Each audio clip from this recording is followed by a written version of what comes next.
and welcome to Just DAO It, the podcast for people starting DAOs. I'm Adam Miller, and I'm your host. I'm the CEO of MyDAO, which provides legal entity solutions for DAOs. And prior to starting MyDAO, I did consulting for people starting and operating DAOs. This is the first of 2 episodes this week, where today we will cover the news with our featured guest, and then later in the week, we will dive into a deeper interview with Ben. So let's start by asking Ben, would you please introduce yourself and what makes you an authority on DAOs? Yeah, so I am one of the co-founders of Origami, which is a DAO operating system and platform. My expertise is that I have actually launched 2 DAOs, including directly myself, as well as we're actually helping dozens of DAOs today at Origami to launch as well. Nice, awesome. And what are those DAOs that you helped launch? Yeah, so I think what people need to understand is that DAOs actually have frameworks that they use. So one of the most well-known frameworks, because it's been really the default for the last several years, is a framework called Moloch, M-O-L-O-C-H. So famous white paper around it and things like that. They were really designed for a different type of organization. And the type of framework that Origami has created is much more scalable. And it is really designed for what we call enterprise scale DAOs. So more than 100 members, fast growing DAOs, and it's designed to be legally compliant. Nice. I like that. Coming from a legal services business. Exactly. Figured you would. That's awesome. And do you want to mention the DAOs that you've helped start as well? Yeah. So the very first DAO that I helped start was an NFT buying DAO called Crisis DAO. But the best known one is called Orange DAO, which is a collective of more than 1,300 founders, the vast majority backed by Y Combinator. Awesome. Very cool. All right. Well, we will dig into all of that a little bit deeper in the episode that comes out later in the week. For now, we'll turn to the Just DAO It news report, where I will summarize this week's news about DAOs for the audience and for Ben. And I'll share my take and then ask Ben to share his take. So Ben, feel free to agree, disagree, throw up your arms in disbelief, or react however you want to these stories. The first story of the week is from Cointelegraph, and the headline is, CFTC action shows why crypto developers should get ready to leave the US. Decentralized autonomous organizations, DAOs, were supposed to be regulation-proof. Federal regulators now have targeted not just a DAO, but also its investors. This is the 4th straight week or so that we've been talking about Ooki DAO and BZX and the case of the U.S. Commodities and Futures Trading Commission coming after the DAO, coming after their members, coming after their founders, suing everyone. And I'm surprised that it's still in the news. But at the same time, I mean, it makes sense because liability is something that really tugs at people's heartstrings because it's something they're afraid of, and for good reason, right? All of us want to make sure that the work that we're doing in crypto is done in such a way that minimizes our personal liability. And I think that's part of why the story is so popular. Honestly, this story, I think, is just being overly dramatic and blowing things a little bit out of proportion. Yeah. So Ben, why don't you want to share your reaction first? And then that's kind of a silly take. It's like, I'm going to leave the United States because I want to use my governance tokens, I think is basically the underlying thing. And also we recognize that the CFTC ruling is applicable to a very narrow slice of the crypto ecosystem, right? Which is things that fall under commodities and futures trading. Yeah. There are things that you can do today if you're launching a futures trading platform to build them offshore outside the jurisdiction of the CFTC. And there are obviously lots of things that you need to do to comply with that ruling or comply with the rules today.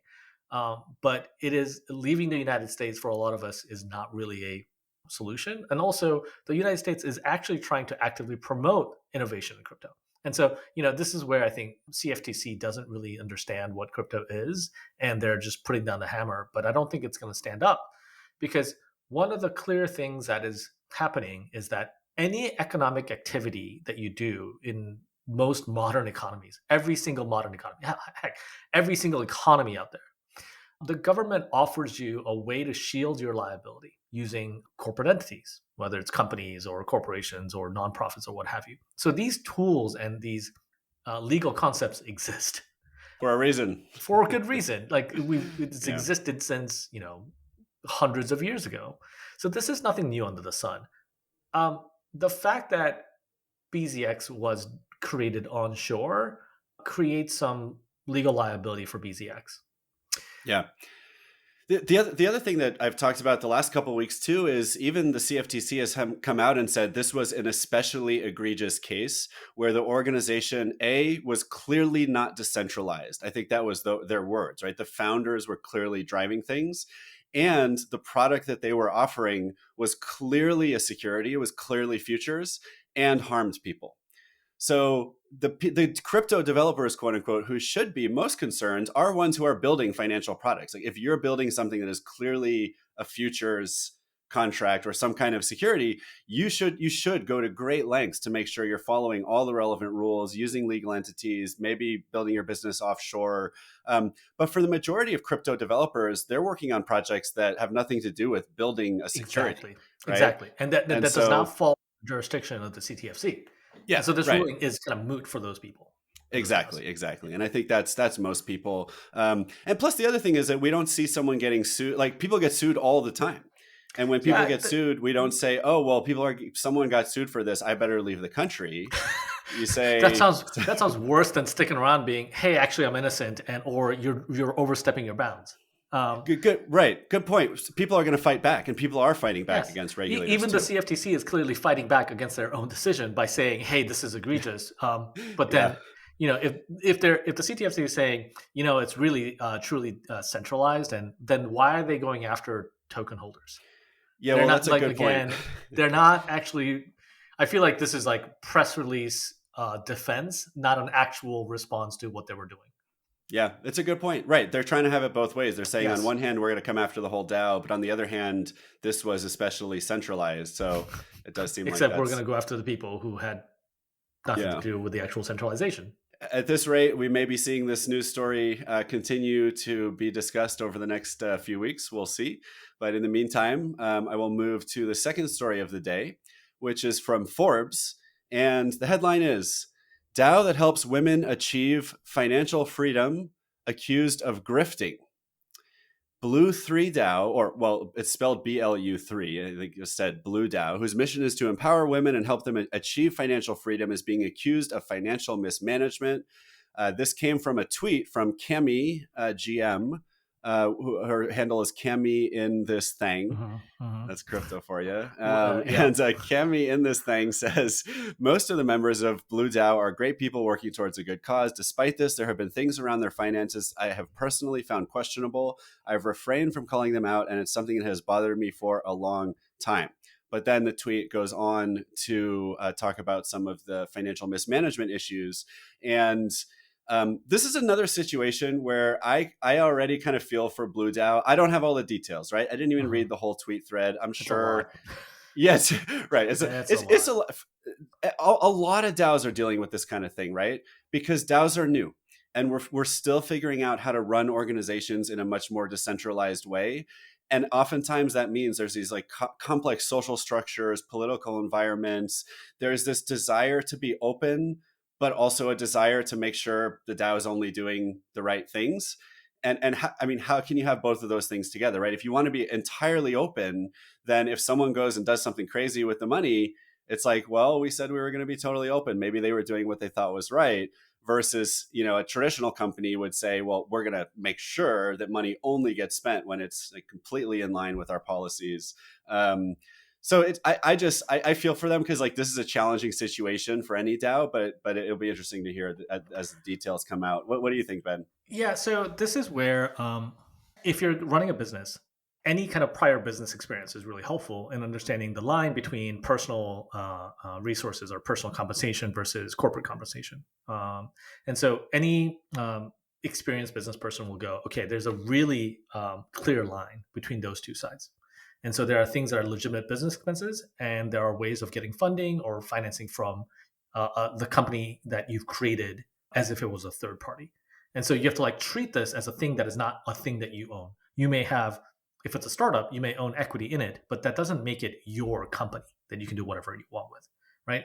And I think a lot of DAOs, like many things in crypto, draw new founders or new creators who don't really have this experience. And so they kind of lean on their personal prior business, and these DAOs and corporations should never work like that, right? You have to do things in the open, like create a proposal, make sure the budget is correct, that the transparency is there, and that is communicated to all DAO members.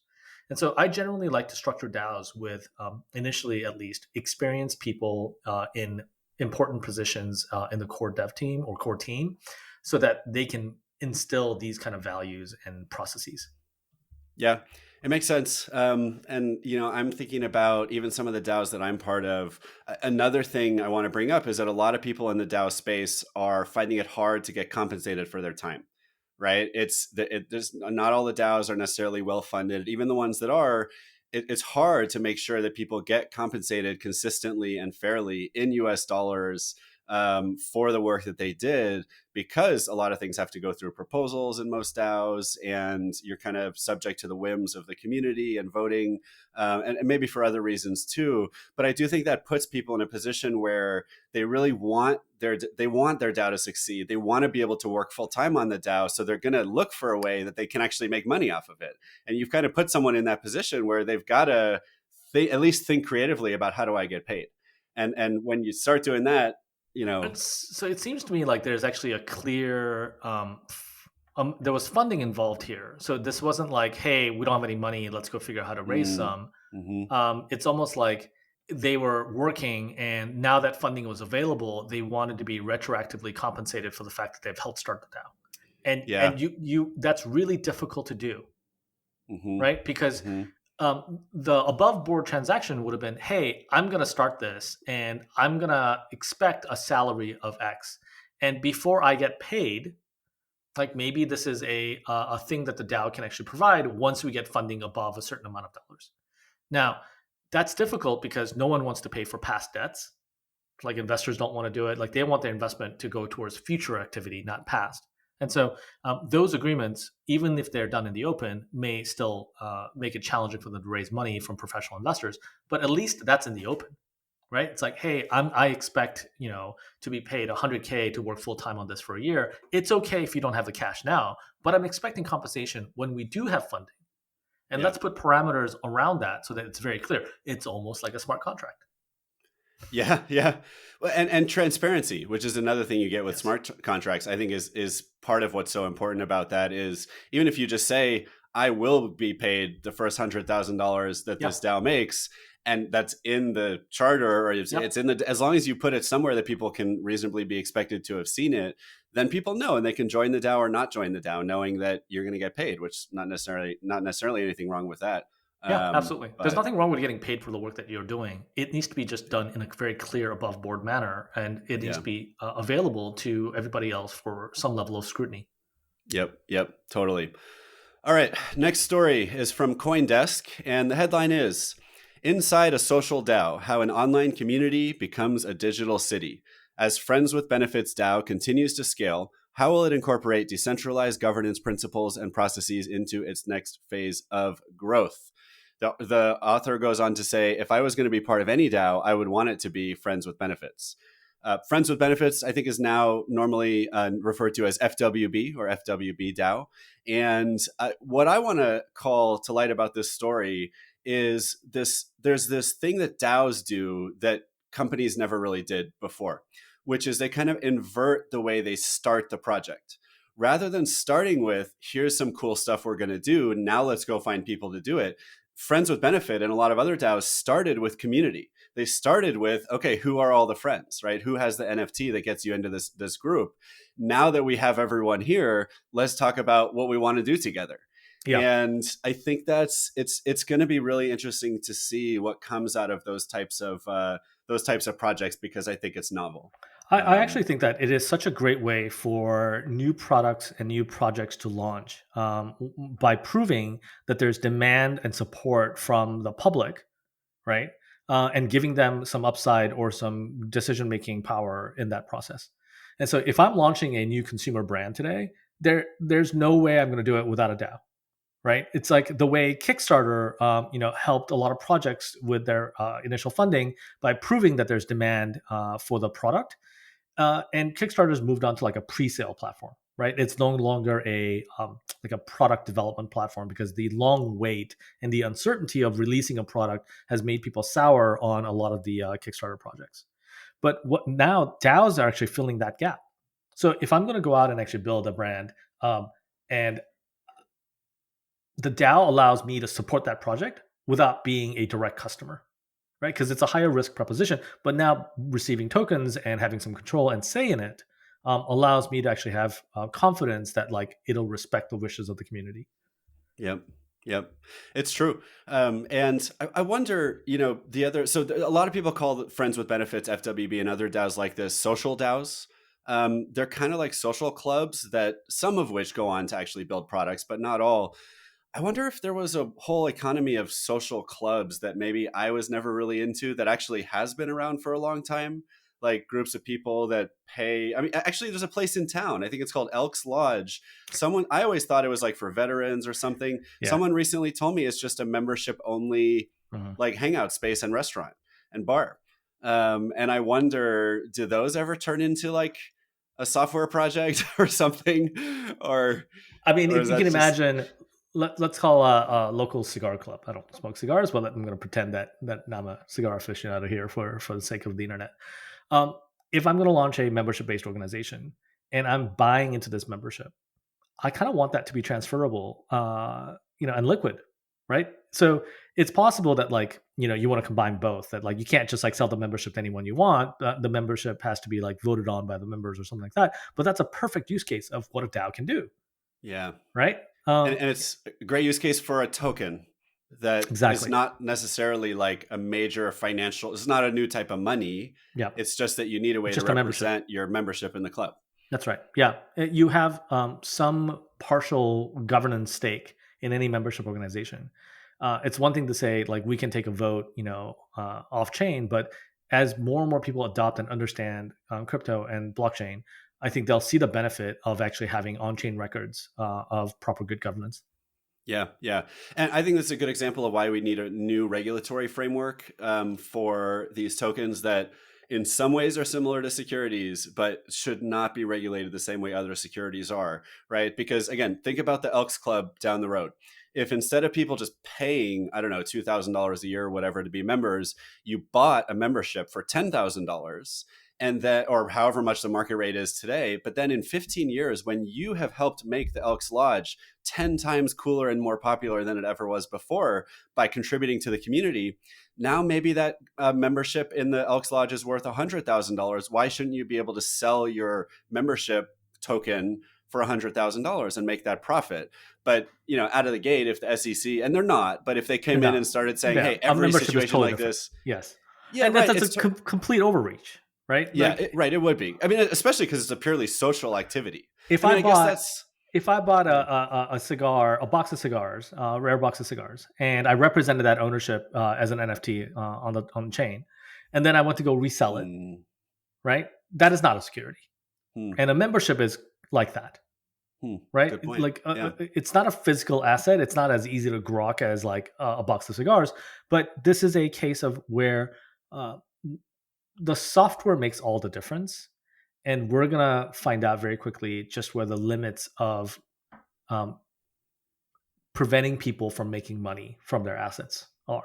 yeah. Good point. Good point. And yeah, and even I guess physical assets and digital assets, right? I mean, even Yeah, people who spend years playing a game, creating and earning something that's really valuable. At some point, will people revolt at the idea that the game developer can tell you you're not allowed to sell that thing? yeah. Um, It is crazy to me just how the idea of profit is so powerful that the regulatory hmm, framework is really trying to kill it for a hmm, lot of people.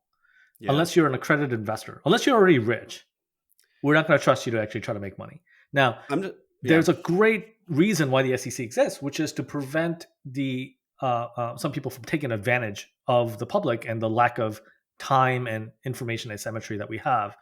yeah. But at the end of the day, it's like, why do I have to be rich to make more money?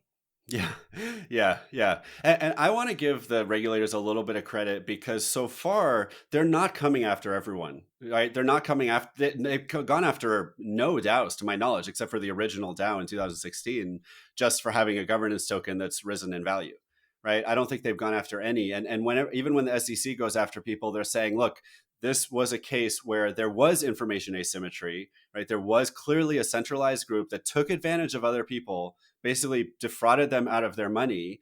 And so we're going after them.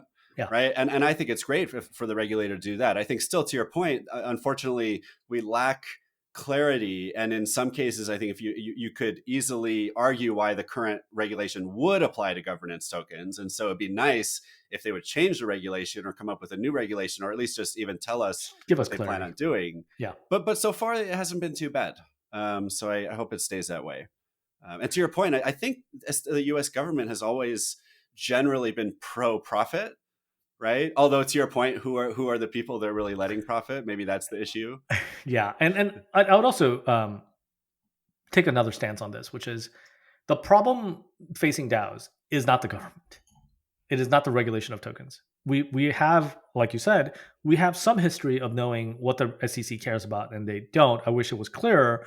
But if you are not trying to defraud the public, if you're not doing a pump and dump and you want to build a really valuable organization, that is the much harder problem. That is where I wish we would spend much more of our time instead of trying to figure out where the landmines are that we can't see. Right. Good So point. I want to go build a DAO. Well, then what does it do? How do you build a community? What is the revenue model that's going to make the treasury valuable? Then we can figure out the rest. Like we can Yeah. de-risk, nothing zero risk. We can de-risk some of the other approaches. But the focus of an entrepreneur or founding group of a DAO should really be about how do you make this DAO valuable? Yeah. Build value, right? Yes, And then absolutely. manage risk down the road That's right. rather than just worrying about risk today. Yeah. Yeah, if you Good worry point. about risk, in the founding stages, it's probably the right amount of attention. But the point of it is to launch, not to Yeah. avoid risk. Yeah, totally. All right. Well, speaking of moving on from securities issues, let's move on to the next story. The next story is from Quorum Media, which was just launched today. Quorum is becoming a meta label, is the headline. Quorum is going multiplayer. So, what am I talking about here? You guys may remember Samantha Marin from a previous episode. She had a great product called the Quorum newsletter, where she published awesome research, awesome opinions, just great content about DAOs. She is now joining forces with the Brandon Nolte, the creator of the Bounty Hunter podcast, to create a new what she's calling a meta label called Quorum. And what she's describing a meta label as is the following: a release club where groups of people who share the same interest drop and support work together. It's a lightweight structure that creates economic, emotional, and creative alignment between collaborators. A meta label is creativity in multiplayer mode. Groups of people pooling skills, audiences, and resources in support of a larger creative vision or purpose. So actually, I see now she was quoting something called metalabel.xyz. So I guess this metalabel wasn't her idea. But what's happening Mm. here actually reminds me of Bankless, right? The big media DAO that people know about all over Yep. the world, that built a brand. And now, under the guise of the Bankless DAO, really, truly, anyone can go in there, become a contributor, get through onboarding, and then say, I'm starting this new Bankless project that does the following, and you can Yeah. go do that, and everyone gets to leverage the Bankless brand, teams that are working on Bankless, all the the community and the leverage you can get that way. So I'm excited to see what Samantha and Brendan do with their new meta label, and I would encourage others to check it out as well. There are a few like industries or sectors where starting with a fan club makes a lot of sense, right? And obviously, Mm, entertainment and labels are exactly that. But it's all going to come down to the actual execution of that creative content, right? And yeah, so the yeah. challenge I think with a lot of creative endeavors is that it is a very hit-driven business, subject to the power law, Hmm. and Mm, it's really hard to find that interesting. hit, even with fan support. Like it really depends on the creativity of the Mm, artist. yeah, yeah.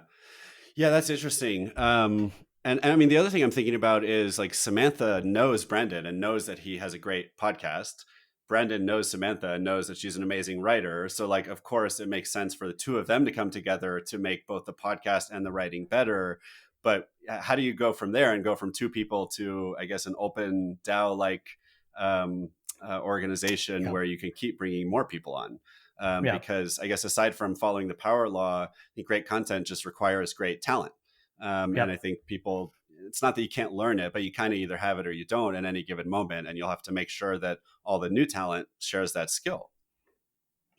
Yeah, absolutely. I think you have to rely on the original members to go figure out how to recruit more talent into this collective. Totally. Yeah, and I wonder about the economics of that. It's like, why would I join you, right? If I can Yeah. actually, if I'm Yeah. talented enough to build my own brand, I applaud them for trying this, right? This is Yeah. Well, this is and I'd exactly the type imagine, of risk that people want to take. yeah, totally. And like Bankless, I mean, I guess the value in the old, I guess, Web 2 or TradFi version of this story, right? Two people with their own brand got together and formed a new brand. And if anyone else wants to join, those two people definitely will have to approve it. I think what's cool is they're trying to create an open system, right? Again, kind of Yeah. like Bankless, where rather than just necessarily being admitted or not, it's more like here's a structure. Anyone's welcome to come, play within the structure and see how it goes. Yeah, I think a lot of the DAOs that are looking for these communities to find a pool of talent, it's about experimenting with that pipeline to see what resonates. Yep. Yep. Moving on to the next story is from Cointelegraph Research. So this is research.cointelegraph.com. And that Cointelegraph Research has come out with a 50-page PDF called DAO, The Evolution of Organization. What's cool about this report is it introduces this framework or mental model of thinking about where DAOs have been and where they're going. Talks about DAO 1.0, DAO 2.0, and where we're going now is DAO 3.0. And actually, a big part of the model that they introduced relevant to Origami and Ben, which is DAO 3.0 is the world where there are actually compelling working tools and infrastructure to build DAOs on. So now we can really think about what do we want to do with these DAOs? Let's go make it happen. Whereas like DAO 1.0 was, this is pretty much just a dream or a vision. There was no underlying technology. I think DAO 2.0 was like, okay, we have some smart contracts like Moloch you mentioned earlier. But now, thanks to Origami and others, we're moving into DAO 3.0. So what do you think that's a good mental model, Ben? Or To me, DAO 3.0 is really about the extension of the concept of DAOs to more and more networks and organizations. And the thing that I want to keep pointing out to people starting DAOs is that a DAO is not a replacement for anything that exists today, right? And so it is not a replacement for a C Corp. It has to find its unique value to the world for it to become adopted and for it to actually then become adopted enough to go replace existing power structures. And so when you create a DAO, if a corporation or a startup can do a better job than the DAO, then you should absolutely use the corporation or the startup format to go do that work. A DAO has to find that power in the community and the network. It is about um, crowdsourcing. It is about a mandate that is broader than just the founding team or the executives, right? You can have a mandate from a community and organization. It's about distribution of content or product or ideas, and also getting quick validation and feedback, right? These are things that's actually really hard to achieve in a traditional corporate or startup format. yeah, so it's interesting. You're kind of saying let's look for the new projects that a DAO makes sense for. Whereas Yes. actually, one of the things this article even says, I mean, that part of their summary is DAOs can be a more efficient form of organization. It almost sounds like they're saying for any project you would have done the old way, now do it the new way instead, and it could be more efficient. And maybe at the end of the day, it's kind of a combination of both. I mean, I'd imagine there are some projects where without the invention of DAOs, people would have started a traditional C corp, but now that DAOs are around, they'll do it through a DAO, right? But then Yeah. there is this whole new set of use cases where it's like this is what DAOs make possible that was never possible before. And to me, that's the interesting part. It's what is possible today in DAOs that wasn't possible before. That's where I think DAOs have sustaining long-term value.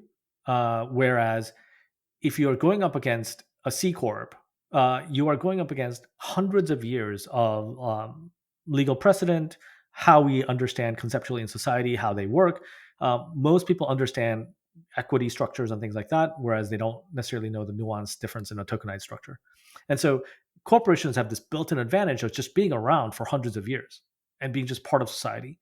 A DAO to overcome or be more efficient than a corporation, it has to have a unique angle, right? And this is where the community empowerment and decision making part really comes in. Also, at the same time, we have the hurdle of having to teach people how to operate a DAO, how to run a DAO, or how to be a member of a DAO in a way that's constructive for everybody. Yep. Good point. All right. Next story is from Twitter, and the tweet is from Sporos DAO. The tweet is, we just published our latest piece on allocating sweat equity in Sporos DAO. It's a link to a Medium article about sweat equity in DAOs. And what Sporos is building, it sounds very cool. It's built on top of the Kali DAO platform. I wonder if you can use it elsewhere, is a system where it makes it really easy to give out what they call sweat equity tokens, and then for those tokens later to be converted into some other kind of value.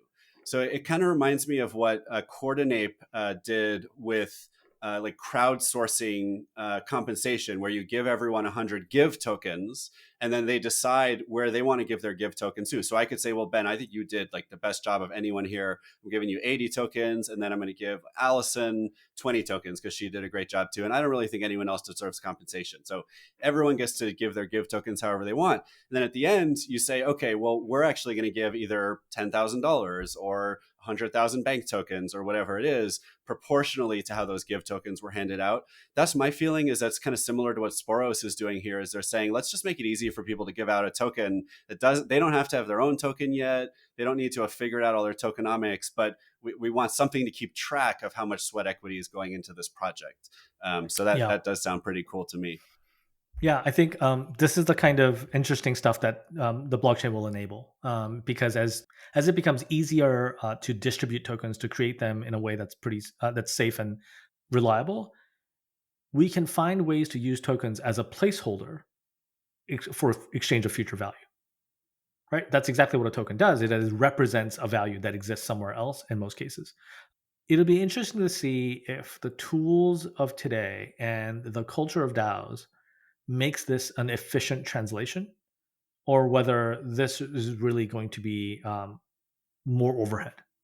And so DAOs suffer from this unique problem compared to a company with full-time employees, in that any little bit of overhead is amplified the fact that we're not spending all of our waking hours thinking about and working on the DAO, right? Because if you have 10 hours to spend in a week part-time contributing to a DAO, a 2-hour block of communications is going to eat into a ton of the opportunity cost of working on that DAO, right?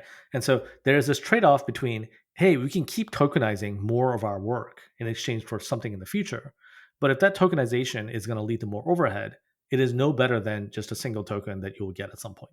Yeah, well, I really resonate just thinking just broadly about the fact that there's this one DAO that I love contributing to, but my 3 hours of meetings with them a week accounts for pretty much 100% of what I can put in. So I don't know if there's a good solution for that. I almost feel like we're going to have people that just go to the meetings, and then we're going to have people who do most of the work. I'm actually looking forward to full-time DAO members who are actually working on the DAO, or at least some entity that is owned by the DAO that is doing contract work. Right? You're seeing like the professionalization of DAO operations, because it's actually it's not trivial to run a treasury, right? To chase down everybody in a multi-sig.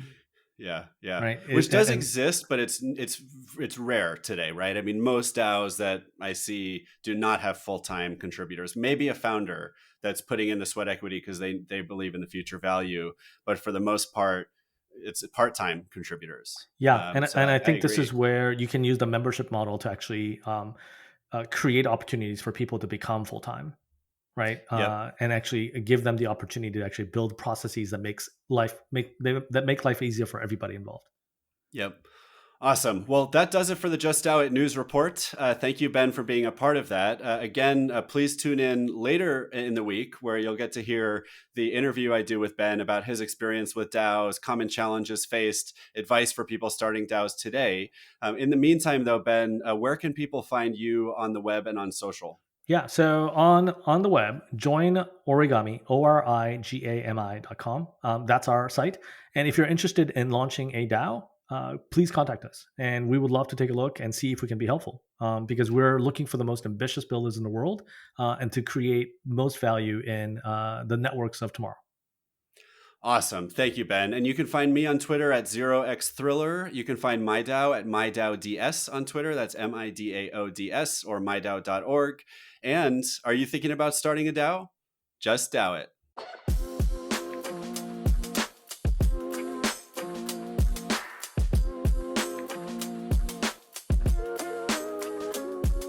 Just DAO It is for educational and entertainment purposes only.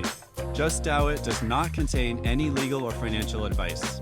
MyDAO also does not provide legal or financial advice, and nor does your host, yours truly.